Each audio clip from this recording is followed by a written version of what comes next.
History of the Fideicomiso.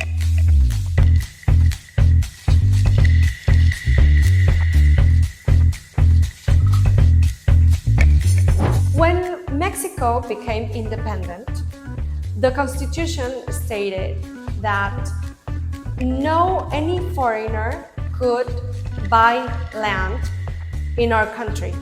In fact, nowadays it's forbidden by the Constitution. Because of the foreign investments, a lot of people, not Mexican citizens, wanted to bring their money and make businesses and buy properties. So, some years later, the regulations in Mexico opened a legal way to have the benefits of buying a land without putting in risk another invasion like a colony before Mexico was independent.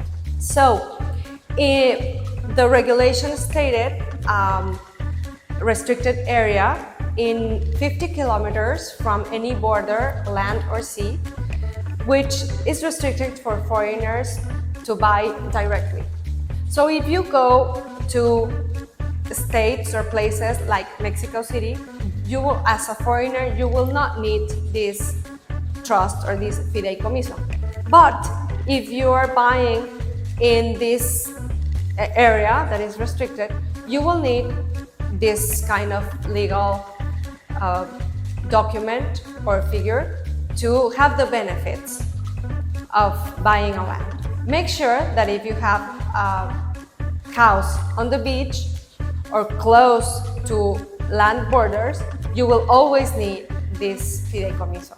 So yes, anybody can get a property in Mexico. It's not like leasing the land. We don't have a figure, but you will always need only this mechanism to have the benefits as an owner. You can use it, you can rent it, you can make whatever you want with this property, but with this figure of a bank that it's also safe for you.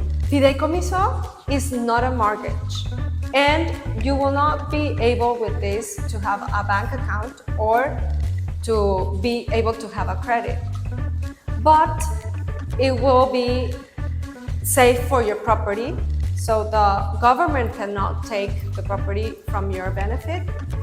And it's not the only way to have the benefit of a property, but it's the most common for people that is not making business in Mexico. So now that you like Mexico, you want to buy a property. And yes, you can buy a property as a foreigner.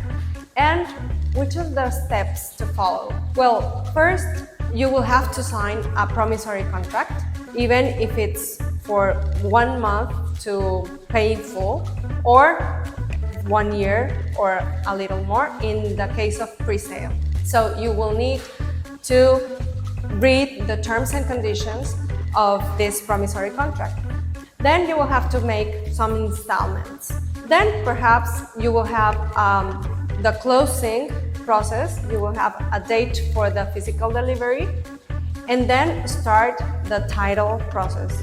And as a foreigner, you cannot be able to get a title in restricted area. So you will need to find a fideicomiso, a kind of trust, or another possibility or company to get this property. Since the day that you will have to sign the promissory contract, you will have to give some documents. And if you're interested in what type of documents you'll be requested, or you must have and you perhaps don't need, we have other videos about the documents that, like the INE, the RFC, or the CORP. For any further question, you can find my information in the description below.